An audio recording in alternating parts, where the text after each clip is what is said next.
Bonjour mes amis intuitifs. Alors, suite à la vidéo et à l'article de la fois passée qui vous disait comment utiliser mon livre, pardon, comment devenir un vrai intuitif par rapport à vos projets, j'ai eu de nombreuses réponses, des questions sur YouTube par mail.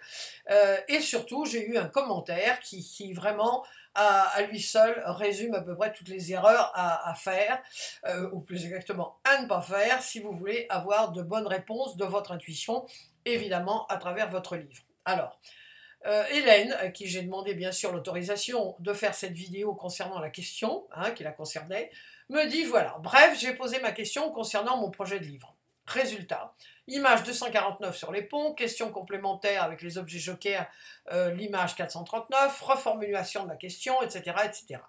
Ce que j'en conclus, le pont représente une structure solide, enfin bref, vous verrez tout ça, je vous mettrai tout ça dans l'article. Alors, elle dit une chose très intéressante, mon intuition me parle, soit, mais comment être sûr que mon mental ne me joue pas des tours en m'apportant des réponses que mon conscient désire plus que tout?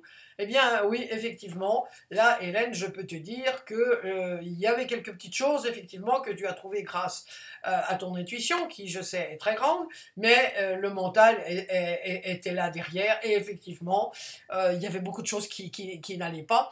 Et on va voir quoi, parce que ça peut vous aider, parce que si c'est par rapport au livre, mais c'est par rapport au tarot aussi, à toutes les images, et à toutes les questions que vous vous posez par rapport à l'intuition, il y a des protocoles. Alors moi j'appelle ça des protocoles, parce que bon, je ne sais pas trop comment les appeler, mais on dirait il y a des questions à se poser, voilà, on va dire des questions à se poser, moi j'appelle ça des protocoles. Bon, vous faites comme vous voulez, je sais qu'il y a des gens qui n'aiment pas les histoires de protocoles, mais bon, peu importe.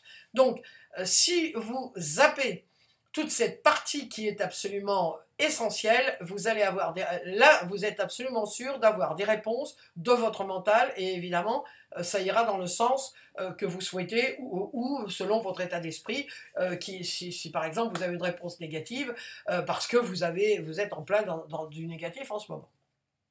Alors, comment aider Hélène et vous par la même occasion?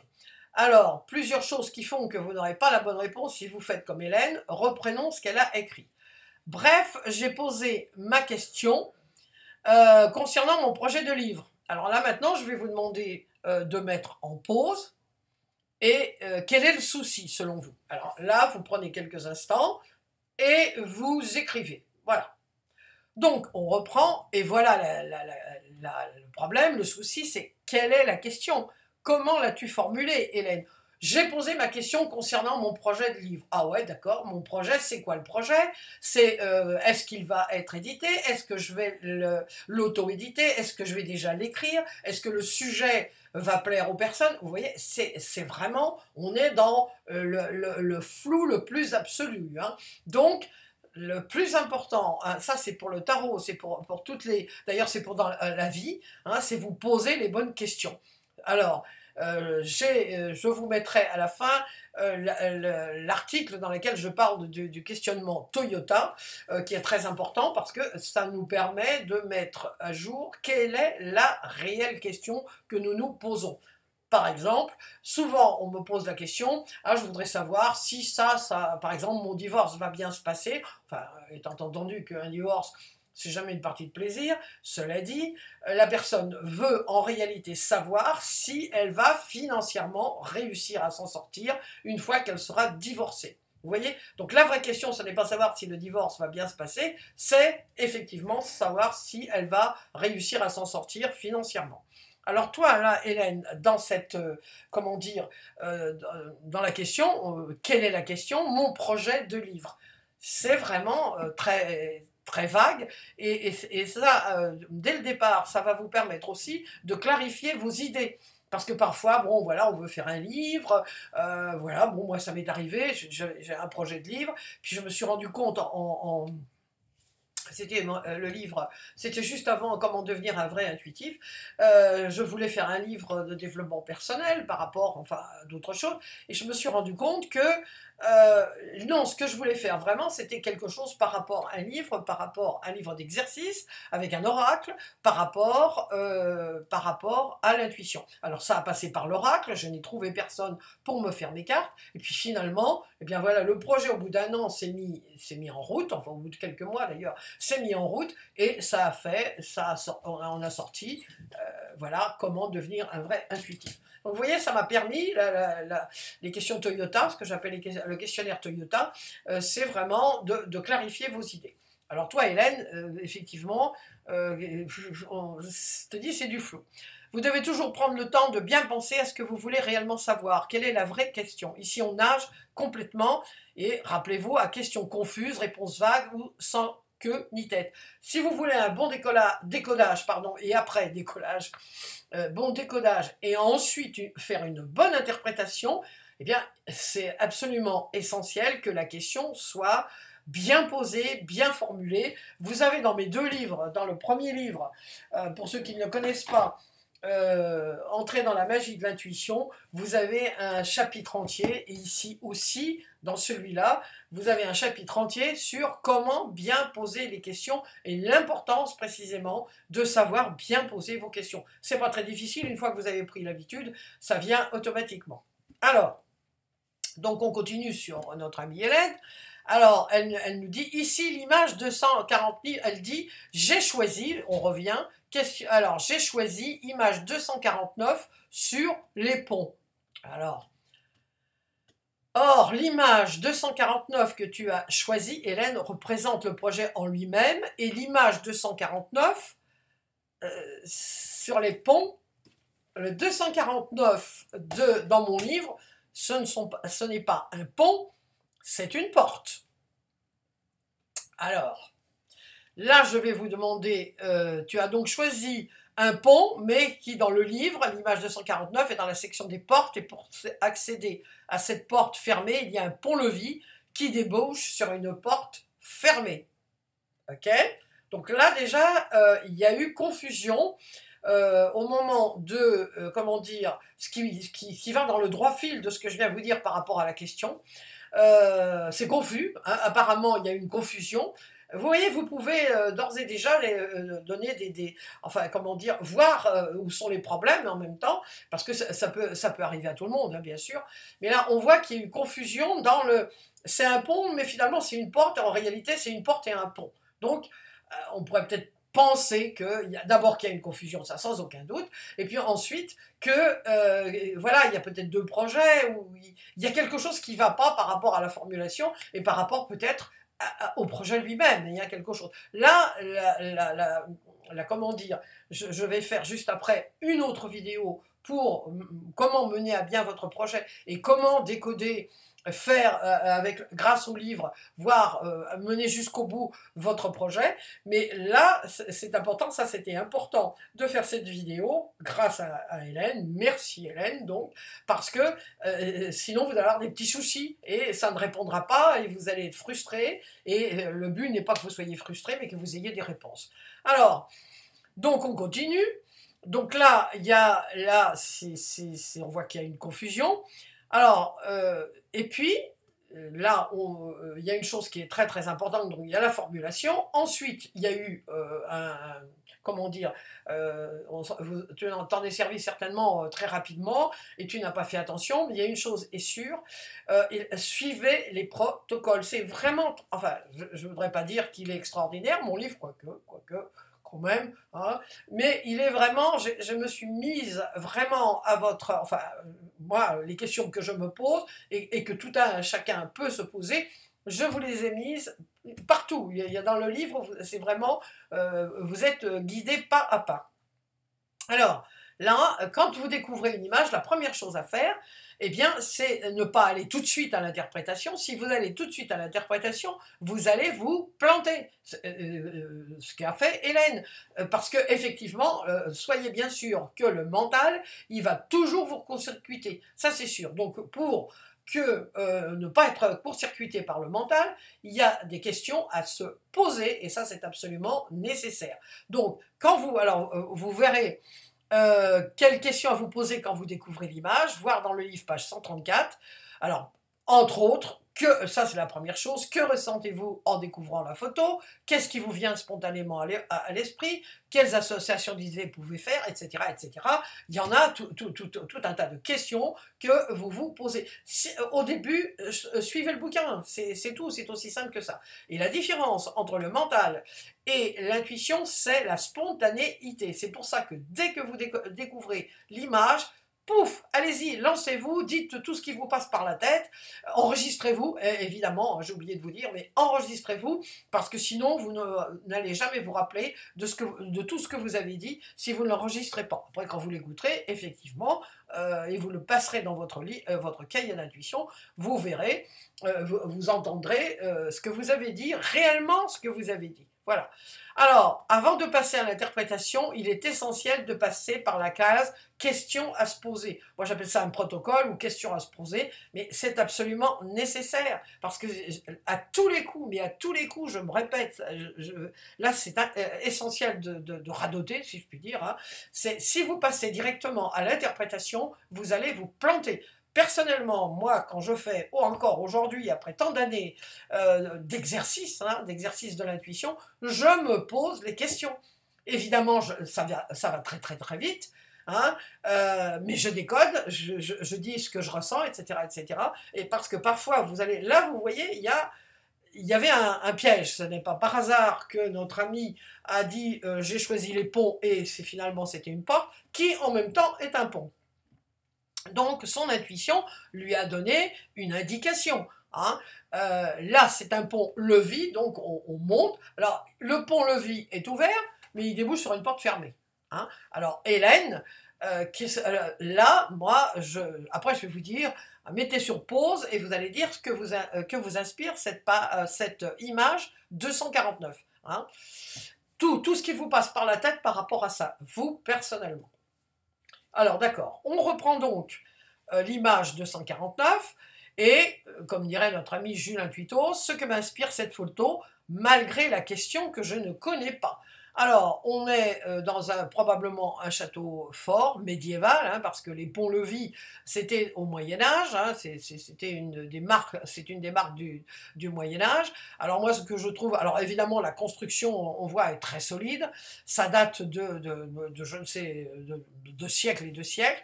Là, il y a un pont-levis qui débouche sur une porte que je devine en fer, c'est pas une porte en bois, c'est une porte en fer. Donc, on se demande vraiment à quoi sert ce pont qui est ouvert, puisque la porte est fermée. Hein. Il y a une incongruité, on va dire. Il y a quelque chose, moi, qui me paraît incongru. Hein. Vous savez que c'est très important de noter quand il y a quelque chose qui vous paraît incongru, ou bizarre, ou quelque chose qui attire votre attention. Là, le pont-levis est ouvert, et donc, qu'est-ce qu'il faudrait faire? Bon, ben, évidemment, ça ne sert pas à grand chose que le pont soit ouvert puisque la porte est fermée. Alors est-ce qu'il y a quelqu'un derrière? On ne sait pas. Hein, on ne sait pas, la construction est solide, même super costaud. Il y a sûrement probablement des douves, hein, parce qu'on voit, vous voyez ici, on voit qu'il y a du vide. Donc ça me donne une impression ben voilà, d'incongruité. La porte en elle-même, je la trouve, moi je la sens solide. Elle protège bien. Hein, elle protège bien. C'est comme si les personnes finalement avaient ouvert le pont-levis parce que on savait que la porte à elle seule, elle est hyper solide. Bon, vu la solidité des murs, hein, qui datent de plusieurs centaines d'années, on peut raisonnablement penser que pour l'ouvrir, il faut vraiment, je ne sais même pas, avec un bélier, hein, sinon il est en bon état, donc il n'a jamais été démoli. C'est presque une bâtisse imprenable, hein, on va dire. Mais voilà.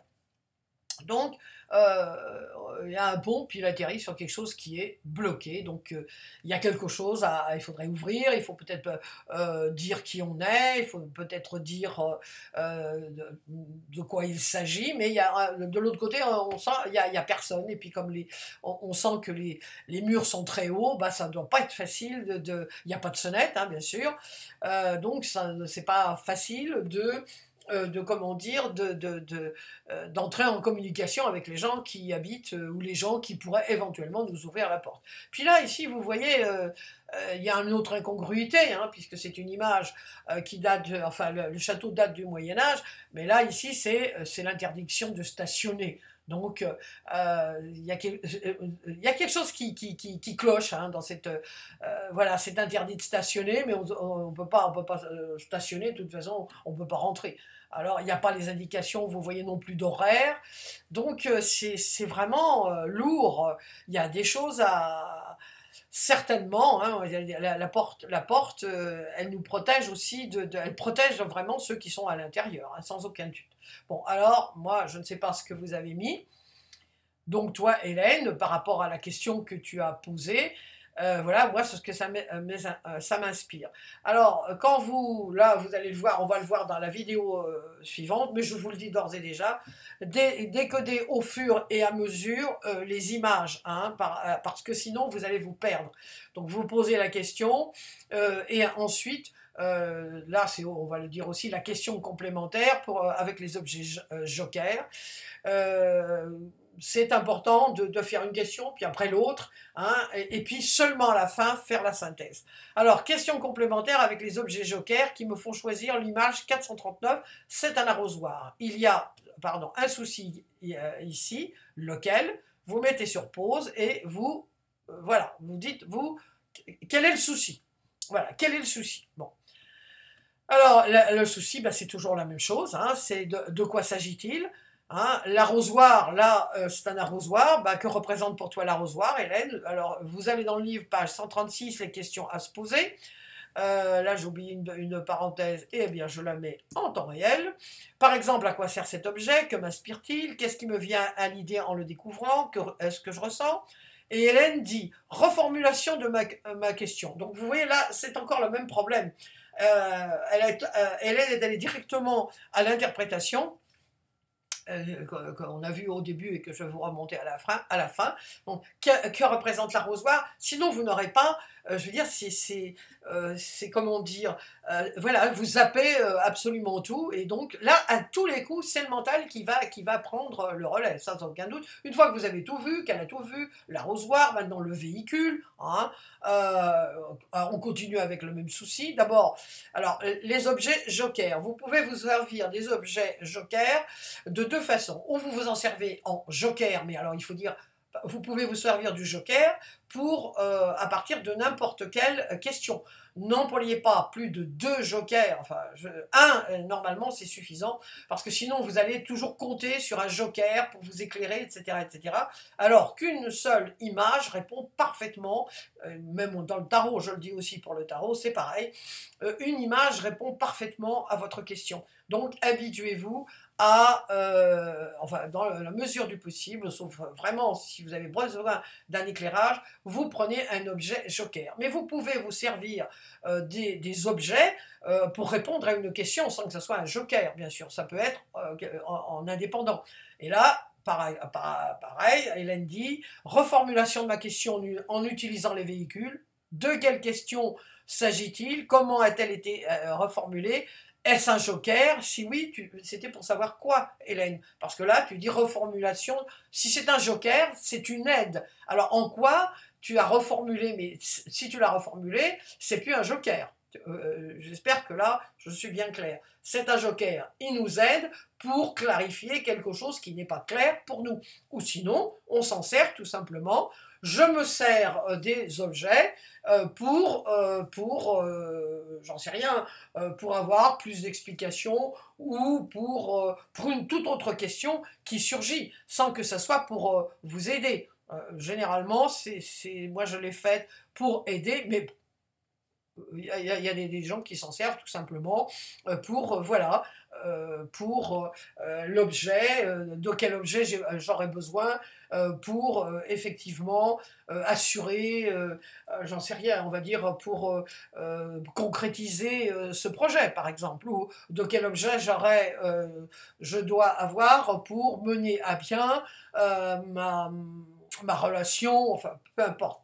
Mais c'est à vous de définir, de toujours dire, avant d'aller piocher ou de choisir la question, il est toujours essentiel de savoir quelle est la question. Qu'est-ce que vous voulez savoir? C'est toujours ça. Qu'est-ce que vous voulez savoir? Et vous répondez spontanément. Voilà. Une fois que vous avez votre question, vous choisissez votre chiffre ou vous piochez dans vos petites enveloppes et vous, spontanément, vous faites toujours le protocole des questions ou les questions à se poser. Par exemple, ici, on n'a pas du tout, Hélène, tu ne nous as pas dit de quel véhicule il s'agit, comment définirez-vous la conduite de ce véhicule, est-il facile à conduire, quels mots-clés le caractérisent. Bon, là, c'est pareil, vous avez... alors là, je crois que je dis après, oui c'est ça, suivez les questions à se poser, c'est page 208, voilà, en temps réel, à poser, page 208, voilà. Donc, vous voyez toutes les questions, une fois que vous avez pris l'habitude des questions, vous les suivez, au fur et à mesure, vous les suivez. Si vous en oubliez, c'est pas grave non plus. L'important, l'intuition va vous guider toujours vers les questions qui sont importantes pour vous. Alors, par exemple, de quel véhicule s'agit-il, etc., etc. Alors, si vous voulez obtenir des réponses concrètes, je répète, ne zappez pas l'étape des questions à se poser, sinon vous serez toujours court-circuité par votre mental. Et ça, on va le voir dans la synthèse que nous fait notre amie Hélène. Alors, ce que m'inspire l'arrosoir, ben, l'arrosoir, évidemment, c'est quelque chose pour quand il fait très chaud, enfin, je m'inspire chez moi, bien sûr, l'arrosoir, c'est pour mettre de l'eau parce qu'il a fait très chaud et pour que les plantes ne meurent pas. C'est aussi pour leur donner, bien sûr, de la vitalité. Et l'arrosoir, ça me fait penser aussi à l'arroseur arrosé de Chaplin. Vous voyez, c'est quelque chose qu'on n'emploie plus beaucoup. On emploie plutôt des choses des gros jets d'eau, etc., etc. Et l'arrosoir, c'est un peu désuet, mais effectivement, je sais que les plantes aiment. On dit enfin que les plantes aiment bien recevoir ce petit jet d'eau de l'arrosoir qui leur permet, c'est plus réparti, c'est moins violent qu'un gros jet d'eau. Enfin, moi, sur mon balcon, on met l'arrosoir parce que effectivement, c'est plus doux pour nos plantes et ça permet aussi de les arroser plus souvent. Puis surtout, généralement, on ne se rend pas compte. On a tendance à arroser un peu trop avec un jet d'eau alors que l'eau comment dire, s'accumule dans le bas des pots et puis après ben, ça coule. Alors qu'avec l'arrosoir, eh bien c'est beaucoup plus soft et puis ça coule lentement. Voilà. Donc voilà, l'arrosoir, ben, c'est quelque chose d'utile, c'est quelque chose qui permet de donner de la vie hein, ou de rendre la vie parce que parfois les plantes, elles sont un peu fanées ou enfin elles sont parce qu'il a fait trop chaud, tout de suite, dès qu'elles ont de l'eau, eh bien, ça leur permet de rebiquer, comme on dit. Elles rebiquent, elles reviennent. Des fois, je fais ça pour moi, j'aime bien le basilic. Et le basilic, il a un peu tendance avec la chaleur, parfois, il prend un air un peu piteux, quoi. Je dis, tout de suite, on l'arrose avec l'arrosoir, pas avec le jet d'eau. Et tout de suite, il reprend du poil de la bête et il redevient bien ferme. Alors, la voiture. Alors, le véhicule 813, alors moi, je dirais que c'est une Ferrari. Bon, c'est une voiture de course, une voiture extrêmement puissante, extrêmement... Bon, un moteur de Ferrari, évidemment, c'est pas un moteur de teuf-teuf, hein, ça c'est sûr. Il est bien... C'est un modèle c'est un modèle de luxe, mais c'est surtout... Ferrari, synonyme du travail bien fait, de la belle ouvrage, hein, de la belle ouvrage qui a été vraiment étudié. Là, ça permet après les Ferrari, bon, déjà, Il n'y a pas beaucoup de monde il y a pas beaucoup de gens qui peuvent se promener en Ferrari, déjà parce qu'il y a les limitations de vitesse, mais surtout parce que c'est une voiture extrêmement chère, mais extrêmement belle, et c'est du bel ouvrage, elle est bien finie, tout a été bien pensé, tout a été bien raisonné, ça a demandé des années d'études probablement pour faire la première Ferrari comme ça, mais maintenant elle est au poil, elle est bien, comment dire, elle est vraiment, c'est vraiment une des plus belles voitures de course, moi, quant à moi, je trouve, bien pensée, bien étudiée. Il y a eu, quand il y a des courses en Formule 1, ça c'est une voiture de Formule 1, donc il y a tout un tas de gens, ils connaissent bien la voiture, les roues, ils les changent rapidement, tout ça. Donc elle est bichonnée, voilà, c'est une voiture qu'on bichonne et qui a été bichonnée par les constructeurs, donc c'est vraiment de la belle ouvrage, voilà. Alors ici, il manque quelque chose, bah oui, ce qui manque, bien sûr, c'est comme d'habitude, Hélène, tu n'as pas mis spontanément, comme je viens de dire, qu'est-ce qu'on pense enfin, c'est pas non, qu'est-ce qu'on pense, oh là là, c'est pas bien du tout, qu'est-ce que tu déduis, spontanément, qu'est-ce qui te vient à l'esprit, c'est pas tu déduis, sinon ça serait le mental, mais qu'est-ce que spontanément tu as à dire. Alors évidemment, moi j'ai dit ça par rapport à Ferrari, parce que j'avais mon ex-mari qui adorait les voitures de course, et puis il avait une passion pour les Ferrari. Moi, c'est plutôt Porsche. Mais bon, chacun son truc. Mais je veux dire, c'est quand même, je veux dire, c'est une voiture de classe en plus. Elle a de la classe. Et puis tout le monde admire la Ferrari. En plus, pour moi, la Ferrari, c'est rouge. Hein, donc on va dire, oh, c'est une Ferrari, c'est chouette. Donc il manque quelque chose, voilà. Alors on arrive à la conclusion, ma chère Hélène. L'arrosoir m'indique qu'il me faut chercher à arroser mes idées. L'eau est limpide, le ciel est bleu, l'arrosoir semble neuf, bref, des idées neuves vont m'arriver. Tout ça, tu l'as dit, tu le dis maintenant. Tu as zappé complètement comment dire, les protocoles, et après avoir vu les trois images, tu en as déduit que voilà, l'arrosoir, c'était pour arroser tes idées, etc., etc. Donc oui, je te confirme, là tu es en plein dans le mental. Puis la voiture de course, rouge de surplus, couleur que j'aime, rouge solide, ce qui m'indique que je peux foncer, ce qui correspond assez à mon tempérament. Là, c'est pareil. Ça ne veut pas dire, attention, que ça n'est pas vrai, tout ça. Attention, peut-être que c'est ça, mais tu as déduit dans ta tête tout ça. Tu ne l'as pas senti intuitivement. Ce que j'en conclus, alors évidemment, le pont représente une structure solide, je peux avancer en toute sécurité, je ne vois pas où conduit le pont, c'est un peu enfermant, étouffant, j'avance en aveugle sans savoir où je vais. Non, car ici c'est le mental qui parle, puisque les images n'ont pas été décodées spontanément. Alors là, voilà, tu as la réponse. Là, bon, Hélène, les réponses t'ont été données. C'est à toi maintenant de recommencer en suivant les protocoles. Donc là, je ne veux pas dire que par rapport à tout ce que tu as dit, rien n'est vrai. Ça peut peut-être être vrai. Ce que je demande aux personnes qui ont décodé, bah, si vous pouvez le mettre dans les commentaires pour aider Hélène, mais évidemment, Hélène, la première chose à faire, c'est donc, pour résumer, de bien formuler ta question et ensuite décoder les choses. Alors là, effectivement, l'erreur qu'il y a eu entre les ponts, ça n'est pas bénin. Évidemment, l'intuition, tu es allé vers ça, ça n'est pas bénin. Donc, tout est à prendre et à étudier ensuite après quand on fait la synthèse. Tu vois, là, ce que nous met Hélène, c'est la synthèse, mais effectivement, c'est son mental qui parle, pardon. Donc, voilà. Donc, vous allez trouver toutes ces pages, hein, vous allez les trouver dans mon article, dans l'article comme ça, parce que, évidemment, c'est très très long à faire, et je vais faire tout de suite après une autre vidéo, hein, cette fois-ci, cette semaine, vous allez avoir droit à 2 vidéos, hein, pour vous expliquer comment mener à bien un projet. Comment, grâce au livre, vous pouvez connaître, savoir quelles sont les difficultés, etc. etc. Alors, on va voir comment, là, dans le prochain, on va voir comment surmonter des difficultés. Hein.